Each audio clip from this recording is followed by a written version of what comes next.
So let's begin. As an 11-year-old baseball fan, two lasting images occurred in 1977. The first was a bitter affair when Lou Piniella robbed this then 11-year-old of a home run ball and Ron Cey of a home run in the 1977 World Series. But the second one was slightly more joyous. It was actually really a lot more joyous, I should say.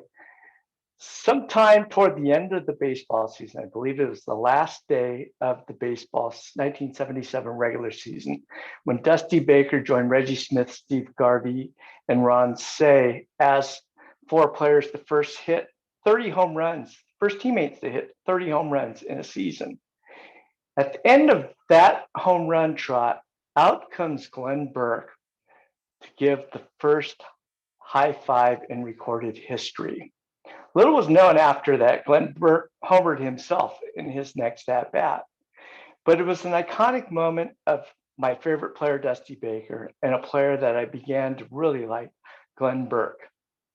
While Baker, of course, became famous as a player and as a manager, Glenn Burke had a different kind of story. And here to talk about it from Tennessee is our author, Andrew Maraniss. Welcome, Andrew. Thank you so much, Michael. This is a real pleasure to be with you tonight. Before we begin by talking about your book, I have to say your father, David Maraniss, as most people know, Pulitzer Prize winner. He's written several books. Two of my favorite books, sports books, about the 1964 Rome Olympics and Roberto Clemente. He did one about Roberto Clemente. But your mother's also a writer. She's written a book, and your sister's a playwright. I'm just glad that your father didn't name you David, because that would have put a lot of pressure on you to be a writer, wouldn't it? It sure would have. It's like, LeBron even lamented the fact that he named his kid Bronny. He thought, what the hell did I do that for? I wish my dad could dunk and he passed out. But anyway, you did not take the route of being a writer at first. You were into sports information, first at Vanderbilt University, and then with the Tampa Bay Devil Rays, as they were called then. And right. I know how hard sports information directors work. I've got three great ones in Santa Barbara: Ron Smith, Bill Mahoney, and Dave Loveton. Sports information directors save reporters' hides time and time again. I mean, they take certain statistics, characterizations, and make great puns out of them. Right. So tell me about your experience. Yeah. So, I live in Nashville now, and I've lived here since I came to college at Vanderbilt. And I came to Vanderbilt on a sports writing scholarship, really unusual scholarship. It was full tuition. I had been the sports editor of my high school newspaper. And so while I was in school, most of my life outside of class was spent covering Vanderbilt sports. And so I got to know a lot of people in the athletic department. When I graduated, my girlfriend was a year younger than me, and my motivation was to stay in Nashville, with her. And so I applied for jobs in the athletic department because I knew people there, and at the local paper. And I got one first in athletics, and sometimes that's how things work out. As soon as I was hired, the guy who hired me left. He went on to the University of Kentucky. And so there I was, like 23 years old, and got to be the men's basketball PR director, which was a pretty good job for a 23-year-old. Oh, wow.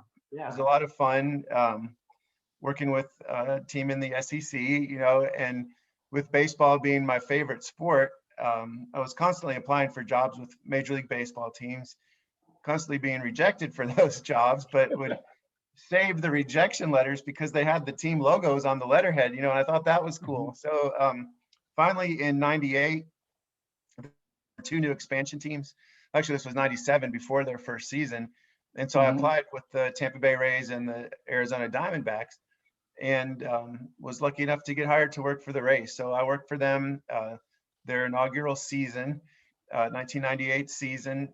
They had players like Wade Boggs and Fred McGriff. My going away present, when I decided that it wasn't my dream job after all, and I was coming back to Nashville, I got to take batting practice at Yankee Stadium, which was quite a thrill.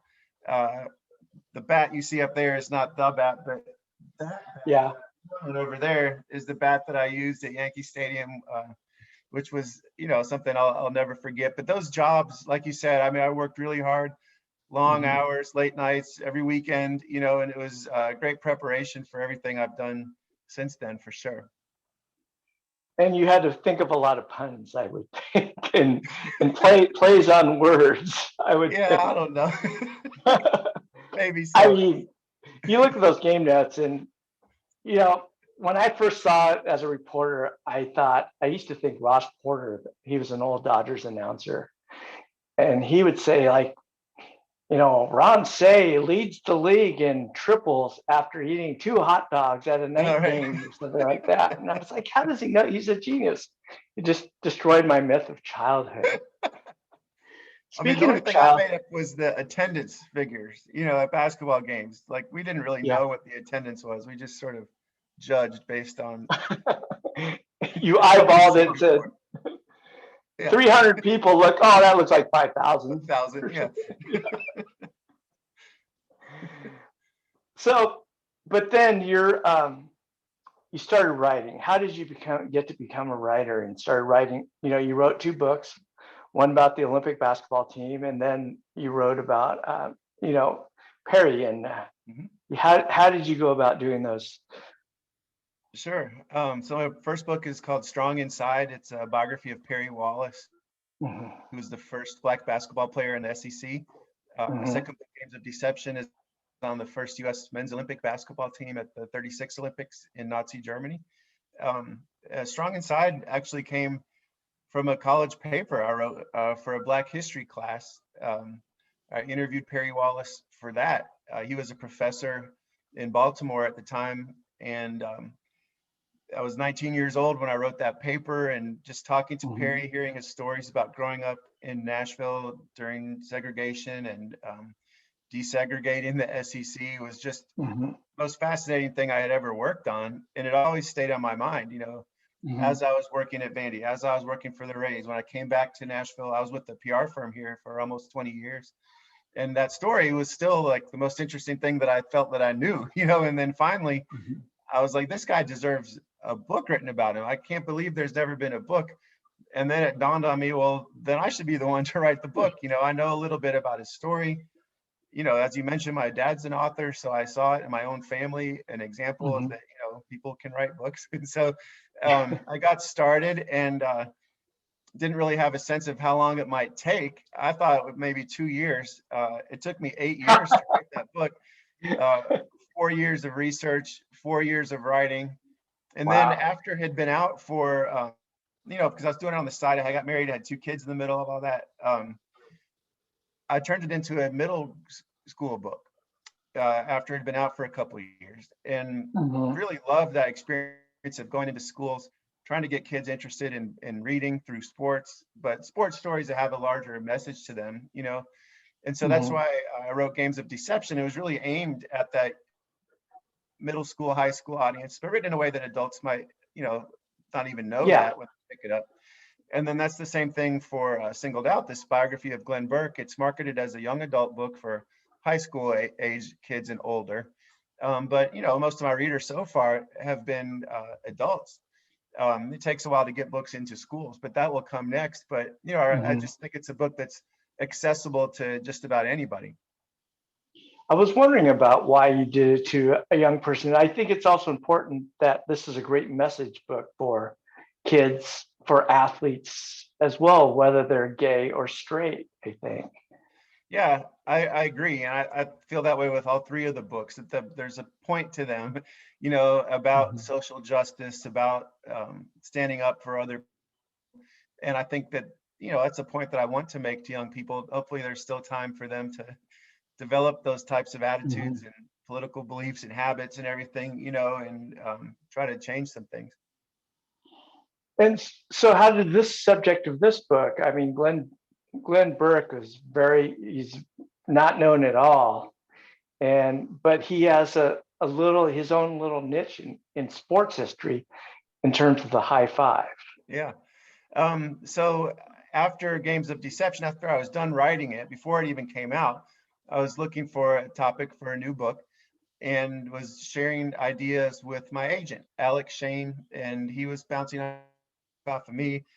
And Glenn Burke's name came up, and I remembered his baseball card from a year after your picture at Oh, Dodger Stadium. I remembered yeah. his 1978 baseball card, which is his first and only Dodger baseball card, and didn't really know the story. I had heard the basics, that he was considered the first openly gay player, that he had five. That's all I knew.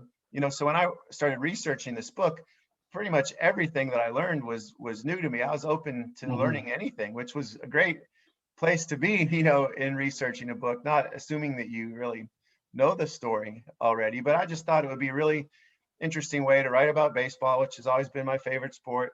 But within this Mhm. context of the gay rights movement of the 1970s, the backlash to that movement, which eventually drove Glenn from the game, and then also the coming of HIV/AIDS, which is another Mhm.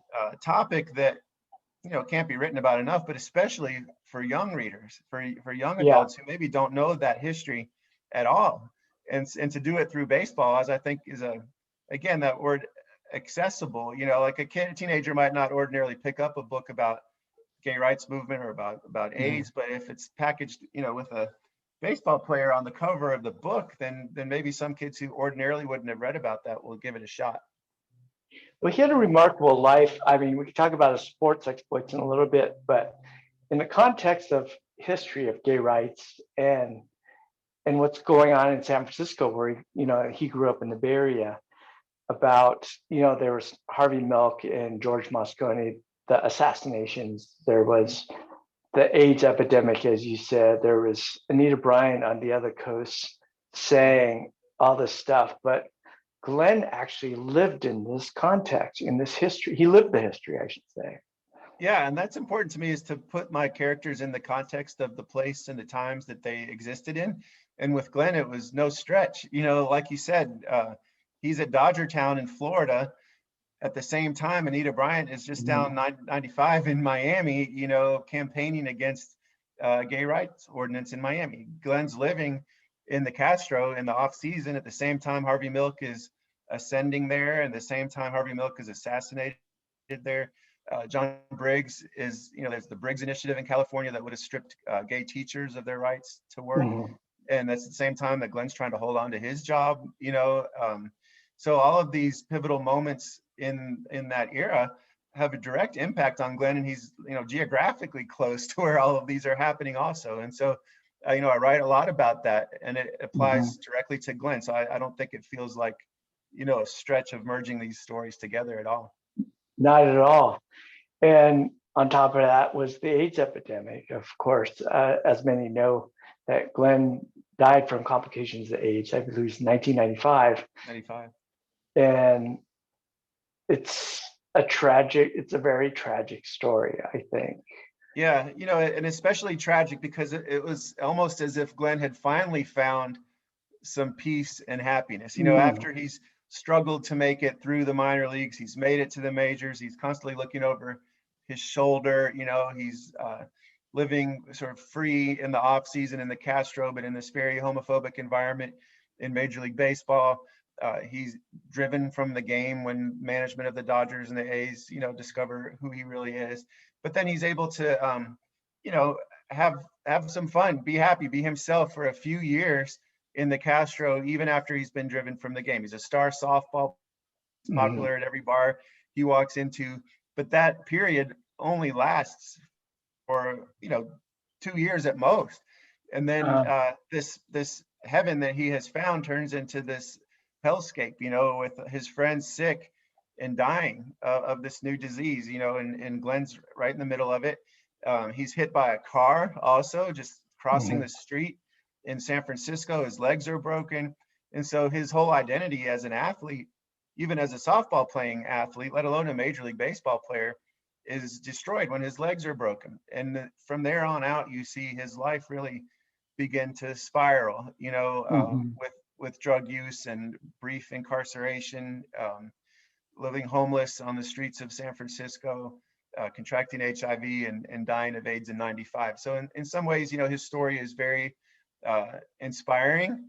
And he was a fun-loving person. I mean, it's a fun life in many ways, but then the last 10 years or so of his life are incredibly tragic. Wow.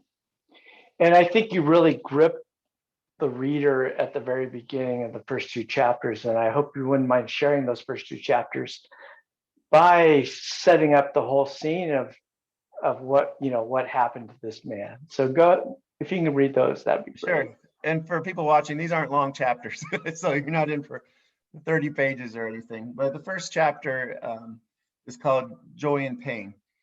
Bobby Haskell had learned not to be surprised by anything he encountered on the blustery streets and alleys of San Francisco's Tenderloin district. In the early 1990s, it was his job to scour these places, looking for the people most of society preferred to ignore: the drug addicts, sex workers, and runaways, the sick and the dying. As a therapist and homeless advocate for the Tom Waddell Clinic, Haskell's mission was to find these men and women, to earn their trust, and to educate them on the healthcare services available to them through the clinic, to offer a human connection in a world in which they felt all alone. Haskell has never forgotten the day he walked into one of the many cheap hotels in the seedy Tenderloin in search of a homeless man his boss had asked him to track down. To call these places hotels was a stretch. They weren't national chains that offered free breakfast, a pool, and cable TV. Instead, they were the kind of dingy hostels that locked the fire escapes to keep people from skipping out on their bills. A bar of soap was a luxury. But for the men and women who could scrape together enough money, typically less than $10 a night, a room here was a step up from living on the street, even if just for a month, a week, or a day. Haskell found the room he was looking for and knocked on the door. Even by the dismal standards of the Tenderloin, this was the barest room he'd ever seen. No furniture, just a mattress in the corner. And on that mattress was a black man curled up in the fetal position, wearing nothing but a pair of shorts. The man was sobbing and soaked in sweat, crying tears Haskell recognized from years on the streets, tears of hopelessness, fear, and drugs. Haskell sat cross-legged on the floor, not preaching, not judging, only offering conversation and information about his clinic's social and medical services. Gradually, the man stopped crying. There was a spark in his eyes and a hint of a muscular, athletic body. In this godforsaken place, he still exuded charm and charisma. The man on the mattress spoke with the ease of someone accustomed to meeting new people. He began to share the story of his life, telling tales of athletic feats on the playgrounds of Berkeley, California, of a professional baseball career that had carried him to the game's highest peak, of the brief but joyful days of freedom and light when he was one of the most popular men in town. Bobby Haskell had heard all kinds of bizarre stories from people on the streets. One man had insisted that the FBI had planted radios in his thumbs. Another claimed to be a Vietnam veteran suffering from PTSD, though he was far too young to have served in that war. But Haskell wasn't savvy enough to know the difference between lies and schizophrenia, strange but true. So when the man sitting across from him said he had once played for the Los Angeles Dodgers, had started in center field in Game 1 of the 1977 World Series, and had even invented the high five, Bobby believed him. The man on the mattress, his name was Glenn Burke. Okay, and then chapter 2 flashes back to the 1977 World Series. So you go from the lowest point to Glenn's highest point. On October 11th, 1977, Glenn Burke stood in the heart of the sports universe, patrolling center field at Yankee Stadium for the Los Angeles Dodgers in Game 1 of the World Series. After spending 6 seasons working his way up through the Dodgers minor league farm system, Burke had arrived in the Bronx prepared for this moment in the spotlight. He was an uncommonly talented athlete, even among other big leaguers, with so much potential that Dodger first base coach Jim Gilliam had compared him to one of the game's all-time greats, Willie Mays. Dodger manager Tommy Lasorda had enough confidence in his rookie to write Burke's name in the starting lineup in the biggest game of either man's career. Teammates loved his enthusiasm and gap-toothed grin, the laughter he brought to the locker room, the funky music blasting from his boombox. Burke cut an imposing figure in his gray and blue Dodger uniform. With his broad chest, muscular legs, and 17-inch biceps, other players marveled at his strength and physique. He had an energy and toughness to match, never backing away from a fight. And he needed that attitude in New York. When the visiting Dodgers arrived at Yankee Stadium for a workout the day before Game 1, raucous young Yankee fans were there to greet them, rocking the team bus and shouting slurs at the players. As Game 1 unfolded, fans targeted Dodger players with rolls of toilet paper, stink bombs, whiskey bottles, and hard rubber balls. None of this flustered Burke, not the big city, not the Yankee-Dodger rivalry, not the stakes of the game, not the projectiles flying out of the bleachers. He had said so the day before when he granted a sports writer a phone interview while relaxing in his room at the Dodgers' luxurious New York hotel, the Waldorf Astoria. I don't get nervous no more, he confessed. The pressure hasn't hit me yet. When everybody was grabbing and hugging and pouring champagne over my head after the Dodgers beat the Phillies to advance the World Series, I thought to myself how lucky I was to be in the big leagues. Everything is happening so fast. It's hard to analyze what I'm going through, but I don't want the music to stop. The reporter asked Burke for his thoughts on playing Yankee Stadium, a venue that was not only famous, but one of the most difficult ballparks in which to play center field. The expanse of green grass between the foul poles was enormous, with left center field fence standing 430 feet from home plate, dead center 417. Just beyond the wall were reminders of the Yankees' dominant past, shrines to Hall of Famers including Babe Ruth and Lou Gehrig. Those monuments are real cool, he said. I never thought anybody had stuff like that. Maybe they'll have one for me someday. But there is no monument to Glenn Burke today at any major league ballpark. He cherished his good fortune in life when he granted the interview on October 10th, 1977, but he'd never start another World Series game after October 11th. He'd be run out of baseball for good by 1980, and his life would unravel altogether a few years after that. What happened? To arrive at the answer, you need to know something about the Dodgers' fun-loving center fielder, a secret he kept from the public in 1977. Glenn Burke was gay, and as people learned about him in the late 1970s, it was their homophobia that starved him of opportunity and launched him into a tailspin from the bright lights of the World Series to the dark alleys of the Tenderloin. Burke died less than a year after Bobby Haskell found him on that mattress.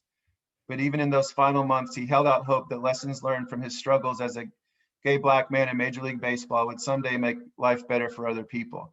That in his brief time on Earth, 42 years that coincided with an unprecedented period of gay liberation, he had made a lasting difference. Thank you. Sure. That doesn't grab a reader right away, then I don't know what will.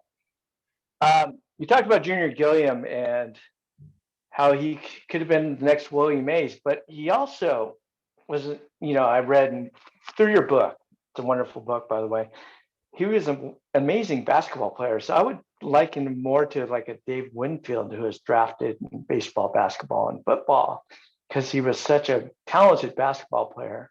Yeah, Glenn always considered basketball his best sport, actually. He makes the major leagues in baseball, but on his deathbed, he said his one regret in life was that he hadn't given basketball, more of a shot. In high school, his team was undefeated his senior year. They won the Northern California Tournament of Champions. He had interest from the Warriors and the Suns, even just as a high school player and a junior college basketball player. And he actually was the first. The NCAA changed its rules in 1974 that allowed pro athletes in one sport to play collegiately in another sport. Glenn was in a Dodger minor league system at that time, and he enrolled at Nevada Reno and played a semester of basketball, scored 36 points in his first game, and so he was just a terrific athlete. Rupert Jones, a former major league player, who's also from Berkeley, he played mostly for the Mariners. He said that Glenn Burke was the best athlete he ever saw. So this was a guy that just had incredible athleticism. He was 6 feet tall, but he was the best dunker on any basketball team he ever played on. Didn't really lift weights, but he had those 17-inch biceps, really fast, several stolen base records as a minor league player. So just a multi-tool athlete, as they say. Wow. I mean, he hit every year in minor league, I think, didn't he bat something like 300 every year? He hit over 305 times in the minor leagues, set stolen base records, 2 different levels of the minor leagues. That's why Gilliam compared him to the next Willie Mays. And plenty of players have had this potential put on them and not lived up to it. But that's how Glenn was regarded when he did come up with the Dodgers, was someone that, they really had a lot of hope in. In his first season with the Dodgers, his first full season, I mean, he came up late in 76, but in 77, he hit 254 or something, which is a very respectable average. So it looked like he was there to stay. It looked like it, and he starts 2 games in the playoffs against the Phillies, starts game 1 of the World Series against the Yankees. And in the offseason, after the 77 season, the GM, Al Campanis, comes up to the Bay Area to see him. And Glenn thinks it's a meeting to talk about his role on the team the next year. Instead, it's a meeting to try to convince Glenn to cover up the fact that he's gay. Glenn, by this point, management knew it. Glenn was friends with Tommy Lasorda Jr., who was also gay. Lasorda didn't like that friendship. Campanis didn't like the fact that fans might find out and what kind of PR hit would the team take. And so he comes up to Bay Area and offers Glenn $75,000 to get married and cover it up. And Glenn says, to a woman, and when Campanis says yes, he says, no, I'm not going to do that. And so, he was really standing up for himself, who he was. That was sort of his opportunity to be part of this, movement for gay liberation in the 1970s. He stood up to that management, but he knew that was likely to cost him his career with the Dodgers, and it did. So early in the next season, 78 season, he's traded to the Oakland A's in May. So he didn't even last, 2 months with the Dodgers after he refused to go along with their plan. Wow. He definitely had to live a double life there, because I've read by all accounts, he was very, including your book, he was very boisterous. He was the life of the party. He was a well-loved teammate on the Dodgers. He was probably one of the favorites. Steve Garvey, and I read in your book, Steve Garvey and Don Sutton cried when he was traded. And Dusty Baker was his good friend, and Davey Lopes, who you interview extensively as well as Dusty, was, they all respected and liked him as a teammate. Yeah, I think that's important to point out the distinction between how he was treated and how he was, the esteem he was held by his teammates versus the reaction of the management of the team. He was the most popular player among the players in the clubhouse, which was surprising to me to learn as I was doing the research, because I think of that era of the Dodgers, all those veteran players, that were together for so long. The idea that this rookie would come in and immediately become the most popular player was just surprising to me. But that's what Dusty Baker and Davey Lopes told me when I interviewed them for the book, that Glenn, the strength of his personality, his sense of humor, his willingness to say whatever, to bring his boombox into the clubhouse, that he brought, a sense of fun when this high pressure environment. And like you said, even guys like Garvey and Sutton were crying at their lockers when Burke was traded. It was devastating to them. And here he was just a fourth outfielder, so that shows what a strong presence he had in that locker room. Well, it must have been really tough for him, because he couldn't be himself. He couldn't be a gay man. Yeah, and the dichotomy between living in the Castro in the off season, where he could be himself, where thousands of young men were arriving to be themselves from all over the country and finding that level of freedom and acceptance. And then you go to your job, which is, 9 months of the year or 8 months of the year. And it's probably one of the most homophobic environments in the country. Would be, a pro sports locker room. Right. And so some of his teammates, they're figuring it out that Glenn is gay, but he is still living life with his head over his shoulder, as he walks into bars, wondering who might see him, making up excuses to avoid going to the same clubs as the rest of the guys who are out chasing women. Glenn wants to be going to the gay bars, in whatever city they're in. Players trying to set him up on dates, and he'll show up and then leave after 5 minutes, and say, well, I met her. You asked me to meet her. I met her, and so even the sort of the network of Black players in the major leagues, which was pretty strong back then, probably more Black players in Major League Baseball in the 70s than there are now.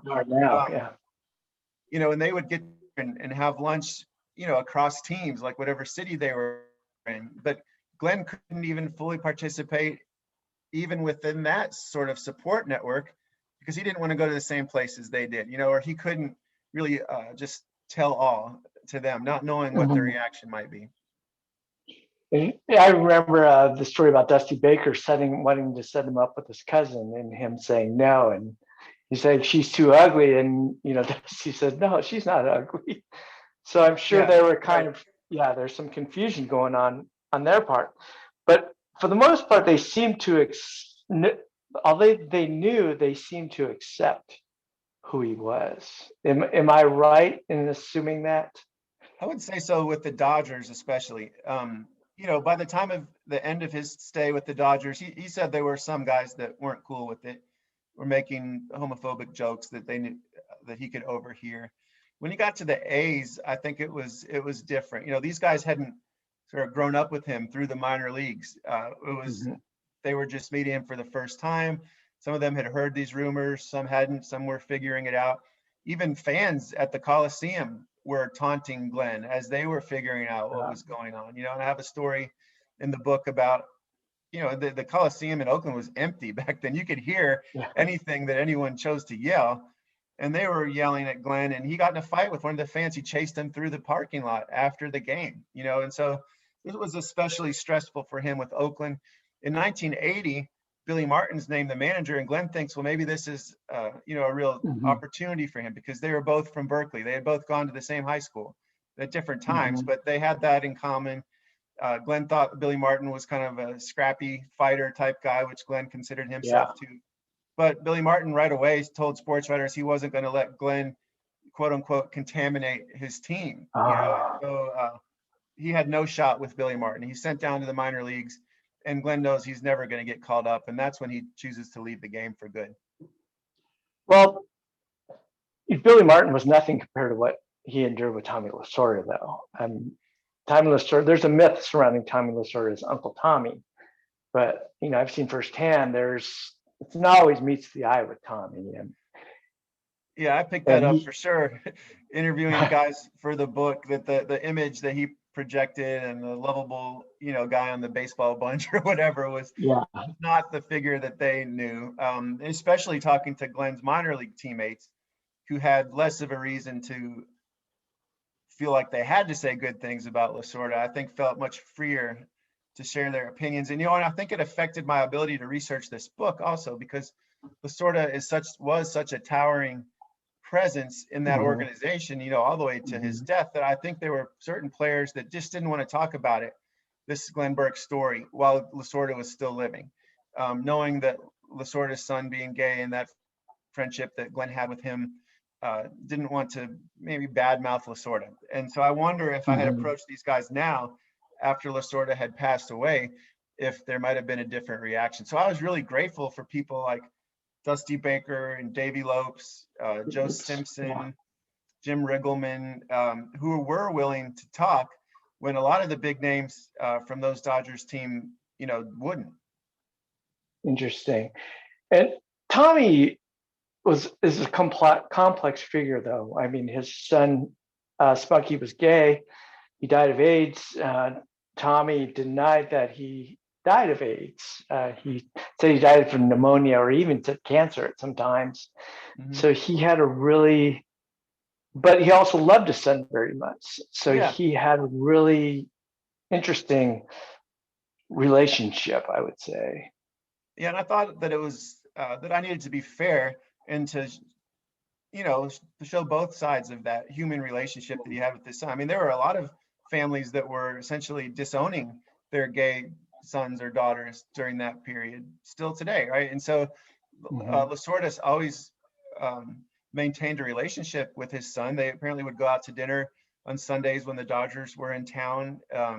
He supported his son, essentially paying for his apartment and supporting his modeling career, brought him Mhm. on road trips, brought him to spring training. He wasn't trying to distance himself from his son. And yet Mhm. he also would not acknowledge who his son was, at least publicly.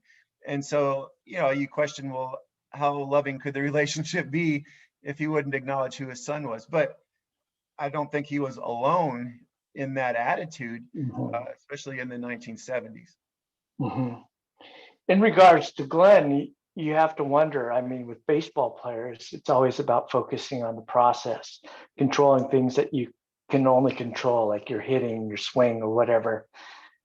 And if you're successful 3 out of 10 times, you are considered an all-star major leaguer 30% of the time.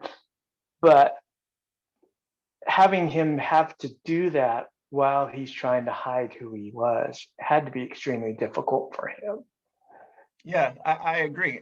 In talking to other major leaguers, talking to gay sports writers, just this idea of, how talented you have to be to make it to the major leagues, how hard it is to stay there, and to think that you can't fully immerse yourself in that process because you're looking over your shoulder, wondering if people Mhm. are figuring out who you are. And as your teammates and coaches are figuring out who you are and sensing that they might not fully support you, are they spending extra time in the batting cage with you? Is that manager fully Mhm. investing himself in your career when he doesn't like the fact that you're friends with his son? Probably not, right? Yeah. You run off the Dodgers not because of your playing ability, but because of who you are. The A's won't give you a shot because of who you are. It's impossible for him to fulfill like his highest capabilities as a baseball player. The other thing is, I think even Glenn himself was a little bit ambivalent about it. There are times where he would Mhm. say, I need to hit 300 and steal 100 bases. And then if people find out, they're not going to say anything because I'm too good to say something to you, right? But at Mhm. other times he's saying, I need to hit 250, just be kind of mediocre, stay in the background so that the spotlight isn't on me, and I can maintain Mhm. some anonymity. And so, like, how do you succeed if you're hoping to be mediocre? And Yeah. so he was put in a really, really tough spot where it was impossible for him to live out that potential that was given to him. Yeah. I think most fans don't realize being a major league player or making it to the major leagues, there's a certain amount of luck or a certain amount of somebody finding something good about you and extolling you. But if you have a reputation as, maybe you said you were too sick to go to practice, and somebody can hold a grudge on you and hold that against you, and then soon the word comes out that you're a malingerer throughout the Right. league. And Yeah. I imagine, yeah. Glenn had some of that reputation. I write about that in the book about the Dodger Mhm. way, and they had this very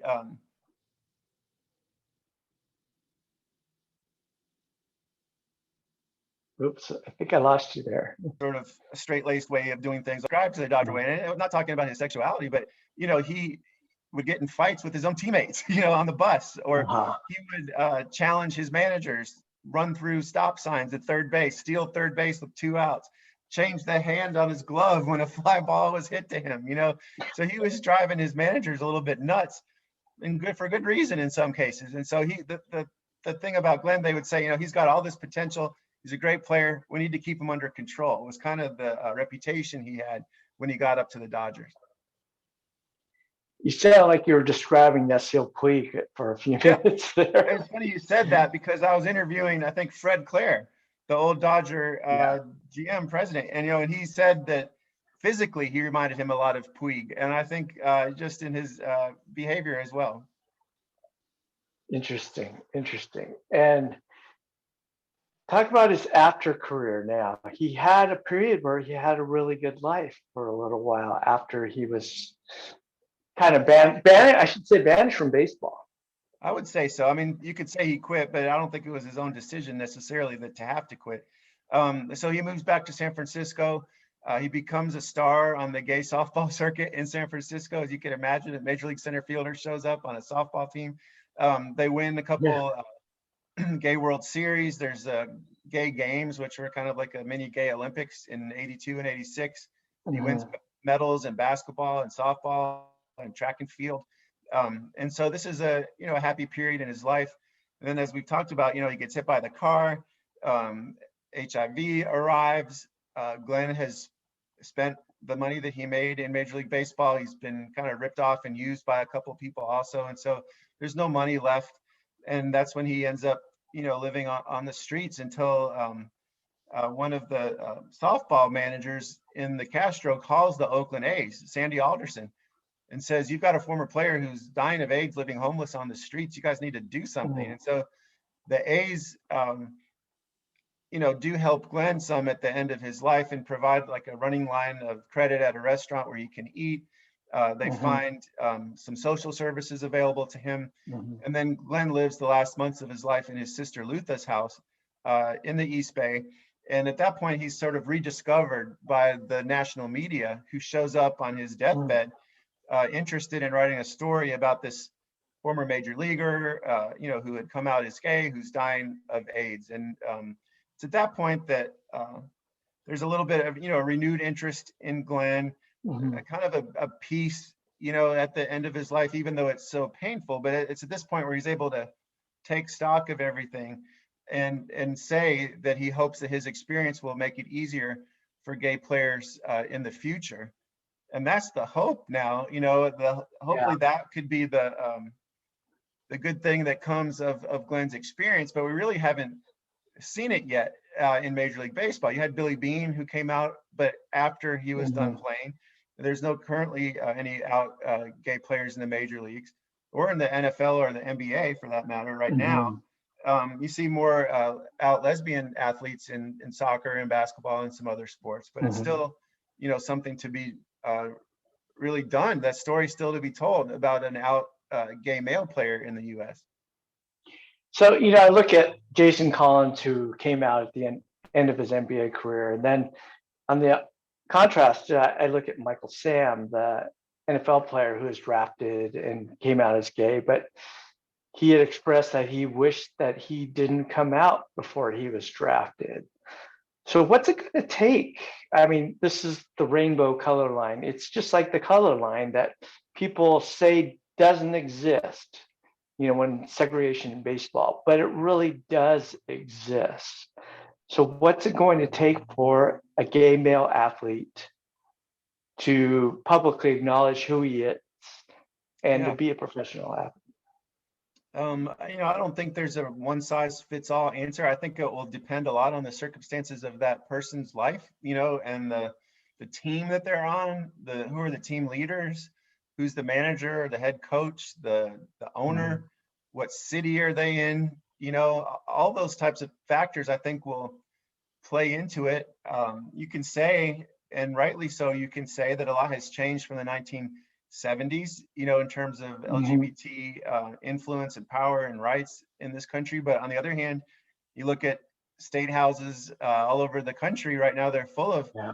anti-gay legislation, Mhm. anti-transgender athlete legislation. Um, so it seems like just in every other way, this country is so polarized, like that exists on these Mhm. issues also, and sports has lagged behind in this area. I was encouraged last year when Tom Brenneman, the Reds announcer, made homophobic Oh, yeah. remarks on the air. Yeah. There are a number of major league players that stood up against that, right away on social media, and I don't think we've really seen that before. You don't see many Mhm. pro athletes sort of diving into that topic, and so I thought that was encouraging. Um, but I talked to Billy Beane, who's now a Mhm. VP with Major League Baseball, and he talked about this short Mhm. window that athletes have as professional athletes, a short window for any athlete to make a lot of money, and they have to consider, is it worth it to risk that by coming out while they're an active player, or just wait till you're done. I do think it would have a big influence if someone had the courage to do it, felt supported in their environment. I think they would become a role model to millions of people. I think they'd probably have the best-selling jersey in Yeah. Major League Baseball I'll right buy away. it. Yeah, but on the other hand, they would face a lot of hate on social media and probably in athletic venues in the stadiums also. And so it's up to them to decide if that's something they want to deal with or not. Mhm. We have a couple audience questions, but I want to ask you beforehand, the cooperation of the family, like you mentioned, Luther, Glenn's sister, Mm-hmm. and other people. Were you able to get a lot of pretty easily cooperation amongst his family and other people? Yeah, it was from his sister Lutha and from his sister Paula. We were both great. Had a number of interviews with both of them, especially Mhm. Lutha. I stayed in touch with throughout the process. Would text her, little questions that I had as I was working on this, and they were terrific. As I mentioned with the players, once I found the former Dodger PR director, who's retired now, who was able to connect me with Dusty Baker and Davey Lopes and some of the other guys, that was really Mhm. helpful. Dodger organization itself, didn't really get involved at all. Um, the A's organization was a little better as far as that goes. Glenn's minor league teammates were really excited to tell stories. In some cases, these guys probably hadn't been interviewed by anyone since they were playing in the minor leagues, if they didn't make it to the Mhm. majors. And so they were full of great stories. One of my favorite chapters in the book is about a brawl that Glenn was involved in AA Waterbury. Everybody I interviewed who played on that team said, "Have you heard about the brawl?" And it was just unbelievable fight that Glenn precipitated, and there's a whole chapter about it. It was the most fun chapter to write in the book. And you talked to one of his teammates, Shooty Babbitt, who's probably the greatest name in sports, but he said something very heartfelt and very truthful about how athletes deal with homosexuality. If you can share what he was saying about that. Yeah, I was impressed that he had the honesty to tell this story, but it was Glenn's last year in AAA with the Oakland A's. They were playing a game and the catcher kept bouncing the ball down to second base, between innings during the game. And so Shooty Babbitt approached the catcher in the dugout between innings and was pissed off at him for not getting the ball up, and they start fighting in the dugout. And Glenn stepped in to break up the fight. He said, we're teammates, we're not fighting. And Shooty Babbitt told me afterwards, he was like, maybe I should have just gotten my ass kicked because I was afraid that I would owe Glenn some sort of sexual favor in exchange for him breaking up the fight. And he's like, that's how shallow we were about our homophobia back then. That was a ridiculous thought that he had, but that's what was going through his mind. And it was interesting that he was willing to share that story.